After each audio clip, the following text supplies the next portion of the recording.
Well, if you're watching this, you know that Arsenal have lost 5-2 to Bayern Munich in their opening Champions League group stage game. A capitulation at the back for the Gunners, who were 1-0 up. They were drawing 1-1, ended up drawing 2-2 with 25 minutes to go, and then a hat-trick inside 13 minutes from former Chelsea striker Pernille Harder that Arsenal ended up conceding 5 goals. An awful night in Europe for the Gunners. Daisy, will start with the statistic. One win now in Arsenal's last 6 European away games. We know places like Bayern Munich are not easy to go to, but we look at defeats to Häcken, to Paris FC, you can go back to last season. Arsenal seem to struggle on their travels in Europe, and none worse so than this evening. Yeah, I think obviously I just saw something as well about the defeat, obviously the 5 goals. I think it's been a long time since we've conceded five. And obviously I think coming into this game, it's not just about the European, defeats that we've had recently, it's also the performances that we've had. If we look at the past, 3 games, I think there was obviously with Arsenal, you go into it with a lot of optimism. I think if we listen to the press conference, obviously listen to Leah Williamson after the game against Everton, there was a lot of straight away sort of like a motivational speech almost that they were trying to big themselves up for this one. I really believed it too. I went into it with this idea that this would be a bounce back. I thought that this, obviously we can get into that. I thought the starting lineup was fantastic. And as soon as Arsenal started playing, I thought, yes, there were better moments than Everton, but I still think there's a huge problem. We sort of narrowed it down before to not creating chances and not taking them. Now I'm narrowing it down to play style. It's a huge problem. We don't seem to have one. We don't seem to sort of be on the same page. Like the players seem to have lost sort of their heads a little bit in that sense. I think they played today in a way that just looked like not cohesive at all. I think it's a huge problem, and obviously we can get into that as well. Yeah, look, we've spoken so much about the attack in recent times because when you're playing against teams who play in low blocks, teams lower down the WSL, sort of lesser strength, if that's even a phrase, I don't even know at this point in the evening, but sort of lower down Champions League teams.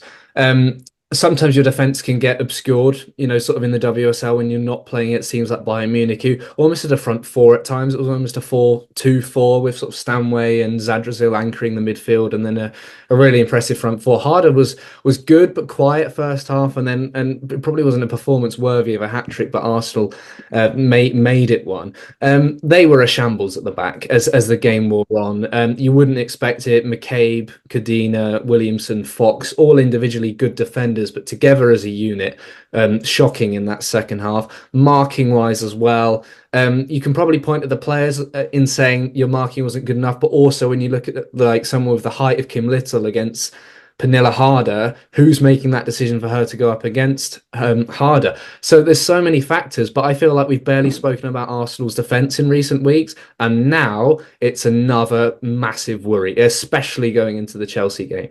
Yeah, the more that you talk then, the more that I realise there's so many talking points to go through in terms of this game. I want to obviously highlight, looking at the game, I thought Bayern set up extremely well. I don't know if that was a case of Bayern being good or Arsenal not really setting up properly, but I thought they crowded out that midfield and we could not get Kim Little and Leah Volti on the ball at all. And that was forcing Arsenal out wide, which we know that they've struggled with a lot. I thought out wide today, again, we were awful. Yeah, but I did think that they did extremely well in playing through the midfield and playing through the team so effortlessly. Obviously, then you can contribute defensively. We were poor. I think we've sort of been addressing issues every week, and the more that we sort of address these issues, the more we realise how many there are. I mean, we can obviously focus on not scoring the goals. We do tend to favour, don't we, playing these kind of attacking style teams because I think it gives us more space and more freedom. We find it more difficult maybe to play against the defensive setup, but if we look at the counter of that, like we were awful defensively. Set pieces we've looked at attacking wise as well. Now we're looking at the opposite. I mean, it didn't even look like we had any intent to try and win the headers. I noticed, I think there was a lot against Everton. I haven't really got into that too much, but there was a lot of times where we didn't win the duel, whether that was a header or just a normal duel. So I do think that's another problem. But I thought obviously I noticed straight away that I think it was I can't remember, was it Sydney Lohman who scored the goal that was played across, and I just thought there was Kadina and McCabe. Yeah. And both Fox and Williamson were out that back line, and there was nobody covering. Usually, you'd have Leah Volti joining that back line. I talked about that so much last season, like having that three and having that defensive stability. That was out the window today, and it's not like Arsenal. I just noticed straight away the space. McCabe obviously was looking over her shoulder, trying to cover basically two positions. But I thought, you don't want to ever put it on one person ever, but obviously the positioning of the goalkeeper helps in that situation. So obviously it's hard to pinpoint sort of one person in that back line that was like the sort of standout really, because I thought McCabe obviously had her moments going forward, but we've got you would say that's probably one of our strongest sort of back lines. So it's a bit concerning that we, against an attacking side, we didn't, set up defensively as strong as we would have liked. Yeah, I mean, the Leicester game was worrying for me defensively in terms of the counter attack, and obviously Caitlin Ford dropped to left back there. She played at right back on Sunday, and sort of Daphne Van Domselaar got us out of a hole both against Leicester and against Everton, if you like. She made that late save, but Yeah. I don't think anyone expected, to see us defend like we did tonight. Conceding free headers is quite rare. Obviously, we don't have someone like Amanda Illestet who's sort of that good in the air. But there, I mean, when you look at Harder's second goal, I think it was. I mean, she was socially distanced, but from Catley and Fox, I think it was. We're going back to COVID. It was so open, and like I'm no good in the air, but I would have scored that unmarked. And it was just, it is such basic errors and ones that can sort of only happen either when you've had no training at the back, when you don't know what your roles are, or when your heads have dropped, when the confidence have gone, and when you're switched off. And I'm shocked, with an Arsenal side that had an average age of almost 29, with a number of experienced players. Basically, everyone out there was experienced. Some in the Champions League, some are obviously newer. But I don't think there are sort of any ways to explain that collapse in confidence, it looked like. Yeah, and I think, do you know what really stood out for me? Because obviously we always pinpoint her, and especially that midfield sort of duo, that pivot of Little and Bolsey is sort of the base of that, really, exactly what you're saying, sort of the experience, the calmness. And the second that Kim Little started to lose that ball frequently in midfield, I started to panic, because I realised this is obviously a huge lack of confidence. You could always pinpoint certain things that we did poorly defensively. We're still going forward. We were a bit sort of not really confident in front of goal. But when it all starts to come together and you're losing the ball in midfield and all these other things as well, set pieces. I mean, if we're looking for the positives, maybe we're a little bit better attacking wise from set pieces, but I'm not going to sort of go into that really. We're backwards, haven't we? And Yeah, we that's how Arsenal have been at times. It's that we've spoken it before, the whack-a-mole sort of approach of when one thing pops up, we put it down, and then another thing pops up. yeah. When one problem's addressed, another one pops up, and defensively, that's happened tonight. Just going back to the first half, we did look good, I'd say, for 35, 40 minutes. Nice goal, McCabe whipping it in, Caldente with the cushion volley. The concern for me was Bayern looked to have a good spell, sort of 35, 37, 40 minutes, if you like. And we all sort of watched that and said, now you get through to half time. Arsenal couldn't do that. The game management, obviously you get punished against top teams like Bayern, but every time Arsenal had a poor spell or Bayern had a good spell, Bayern capitalised. And that's where Arsenal's game management needs to be better. Yeah, and even if we look to sort of when it was 2-2 after that, I thought we kind of, the substitutes came on, I think, maybe just after, honestly, I completely lost track, but obviously three Yeah. okay substitutions. Yeah, I would have criticised the substitutions made against Everton, and I know a lot of other people have as well. But I think if you're looking at that, we started to get a little bit of the ball. Maybe we had a little bit of we got forward, which I guess is a positive in terms of the way that things were going. And we could have had a chance, we could have created one, and then all of a sudden the tide switched, and that just seemed like Arsenal just panicked. And I worry because like that in those moments, that's kind of where you expect Arsenal to be able to, especially under the circumstances as well. Obviously, they must feel the disappointment that the fans have expressed, coming out and we're showing our support, and then obviously the performances haven't been there, and you would expect in a game like this. It's not the one where you really want to lose your head. You kind of want to have that confident victory. You don't want to concede too many goals, and everything that Arsenal probably should have done, it really seemed like they didn't. I mean, if the only thing that they did was actually get on the score sheet and score a goal, which I guess again is sort of looking at the very minimal positives that we can take from it. that was almost a display of a sort of minnow European team who do well for the first half and it just Yeah. gets away from them in the second. And that's not what those travelling Arsenal fans who I feel really sorry for tonight, who've spent a lot of money to be in Munich as well. Let's not forget have travelled over land and sea. Yeah, looking at that substitution, I agree with you. It's a real turning point of the game. McCabe, 2 assists, as you said, at fault for the Lohman goal. Marnham, one of our better performers.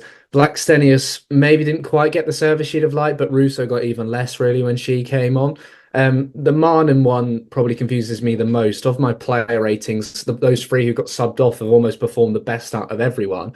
Yeah. Obviously, the goal went in as the subs were standing there waiting to come on. So it's quite hard for the manager once they're stripped and ready to go and you've informed the fourth official. But would you have pulled them back and said, hang on a minute, we've equalised? It's a difficult one because that goal went in.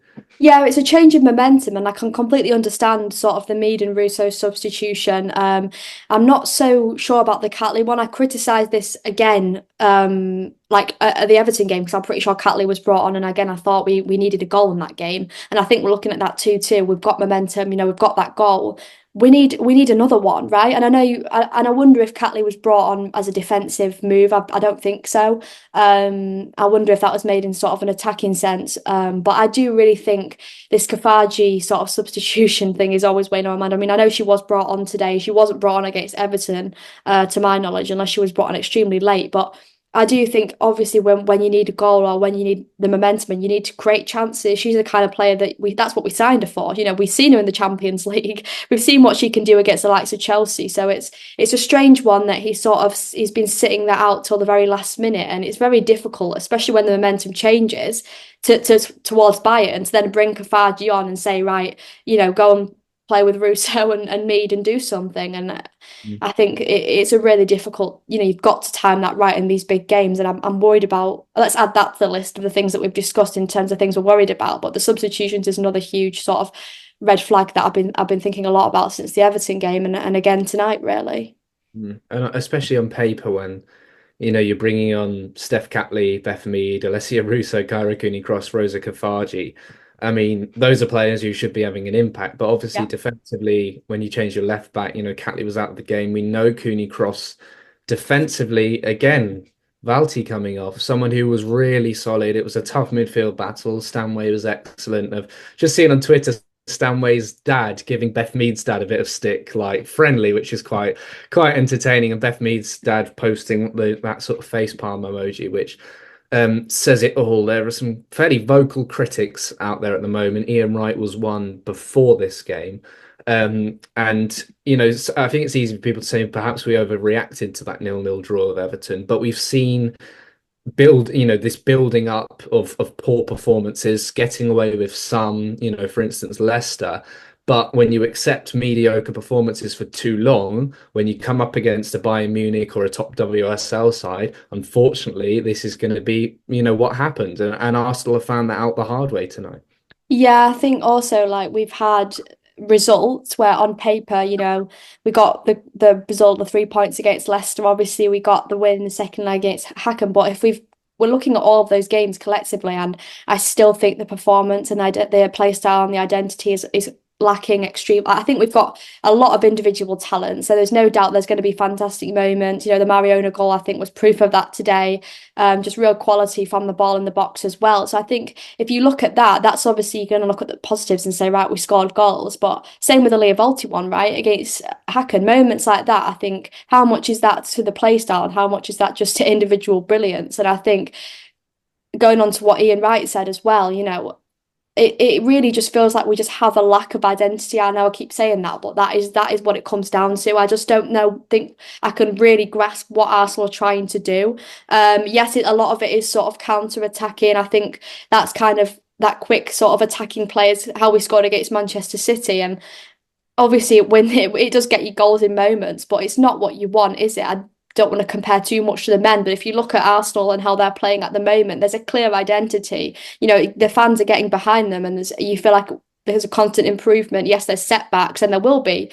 Same with obviously the women as well. But I think it's how you sort of like play as a whole and how you react to certain moments in games. And I do think that Arsenal really struggle with that, and they have done realistically, throughout the whole season, and I know we haven't had much of it yet, but we have actually had quite a lot of games in such a short period of time. And I do worry to this next period where I think we've got 4 games in a very, very close period of time, which makes the dilemma of sort of what happens next even more interesting. They strike me as very conservative, Arsenal. Jonas Eidevall, before we've spoken to him and said, you got this big game around the corner. He said, well, we only take it one game at a time, blah, blah, blah. This season, he's really sort of changed that. And whether it's been like that, perhaps away from the press when he's spoken to us, but you look back as far as the Leicester game when tech players are being taken off, and he's talking about minute management. Same against and almost how the Hecken game had led into that as a reason for fatigue. Then Everton players are taken off, and we're told for minute management for Wednesday night. Now perhaps players like Valty, you're almost taking off and saying, well, we've got Chelsea. But every time we are doing this minute management, it's not only affecting the current game poorly, but then it's obviously not worked for the next game because we've done it against Everton. We've tried to get some players in with fresh legs, and it's not worked. So where do Arsenal go from here in terms of their rotation of the squad? It's a tough one, and I do think you've got to look at the quality of the squad depth that we've got. When you say rotation, you're not like tonight, for example, you're not exactly bringing in sort of a B team, so to say. Look at that side that went out there tonight. On paper, when I saw that lineup, I was extremely happy.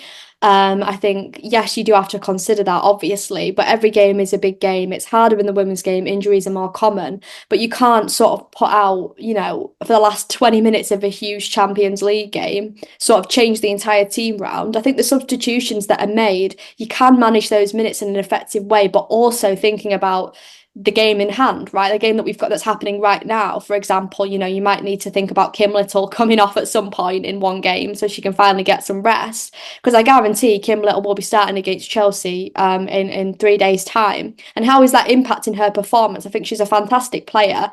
But yes, there are concerns that the players that we've got in the side, when they come, when they continuously play, and then they are tired. That's going to happen. It's a huge season. There's a lot of games. I just think when Arsenal sort of bring in another team or make changes, it just disrupts the rhythm, and it's really difficult. It is to manage that, but it's something that a lot of clubs are having to do, and we're not alone in that. And I think that's kind of this whole playing the victim thing. You've got to remember other teams are doing the same thing, and they've got a play style, and that helps. And I think when Arsenal keep swapping the teams around and they don't know kind of what's going on from game to game, it becomes a big issue because I don't think the players have that understanding. And we talked so much last season, didn't we, about those relationships, building relationships with players. We talked about Catley and Ford a lot. Like that's kind of been disrupted a lot through injury. But I think we had so much to build on. I really did think we did, and I don't see any of that at this point that we once had, and that's really, really, really sort of concerning at this point. Right then, Jonas Eidevall, where are we now? There have been fans for quite a while now calling for his head, and that sort of percentages of Jonas in or Jonas out have really swindled now in favour of the Swede being dismissed. He obviously signed that long-term contract early last season after a poor start to the season. This season has started even worse, despite no defeat in the WSL, 2 draws and a win, thrashed away in Europe, which obviously does happen, but it doesn't feel like a one-off tonight. That is the worry. Chelsea coming up on Saturday, Saturday lunchtime. Look, we're obviously not privy to anything that's going on behind the scenes at Arsenal, but from a general footballing perspective, you wouldn't expect a dismissal to be done before Saturday, would you? With Chelsea coming up, a negative result from that, Daisy. Do you think it's then time to talk about Jonas's future, really? Because it's just too tight a turnaround before Chelsea, before such a big game, and almost the club can go to Jonas almost last chance now. And we know we've done it against Chelsea before, where we've pulled something out of the bag.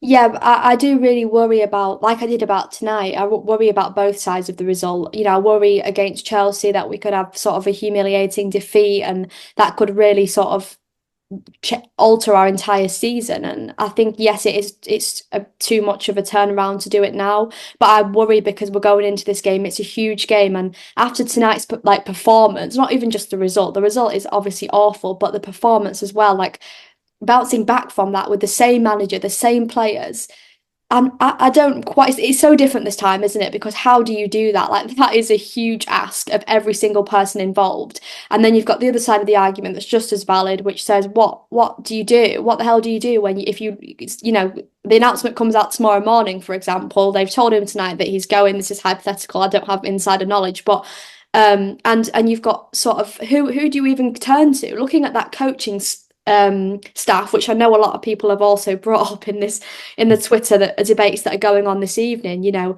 the likes of this is not me saying get rid, but the likes of Kelly Smith obviously in there. There's a lot of discussion about Claire Wheatley, the new set piece coach as well. I think is it Chris Bradley or something along those. Yeah, Yeah, who attacking wise has thought, oh, this is done all right tonight, and then defensive wise has gone, actually, maybe we should have looked at that while we were worrying about short corners. Yeah, it's so interesting, and obviously people almost point the finger at a different areas of that coaching stuff, but without obviously seeing what happens behind the scenes at the training ground, in the boardroom, and so on.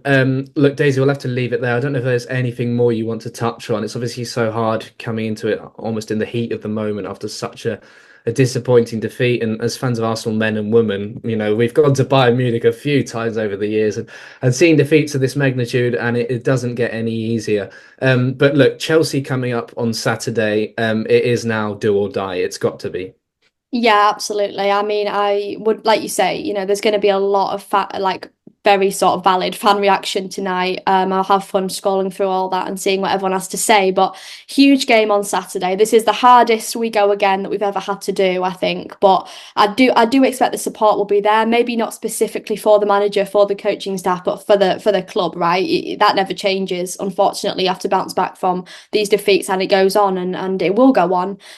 Whatever happens next. But look, let's do the very best that we can against Chelsea. This is huge optimism right now. Obviously, not showing how upset I am about the result, but this is going to be tough. It's going to be a tough test. Don't expect Chelsea to go easy on us by any means. So I'm intrigued to see what happens. And that's about as optimistic as I can get following that game. So I'm going to go and enjoy Man City Barcelona instead, and hopefully, yeah, let's look towards a positive result on Saturday. Hopefully.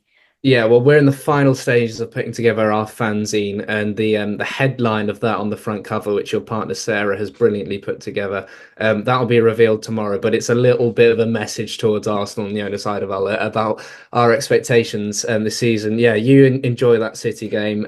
I'd love to enjoy a few pints, but I've still got more work to do tonight. I'd like to drown my sorrows.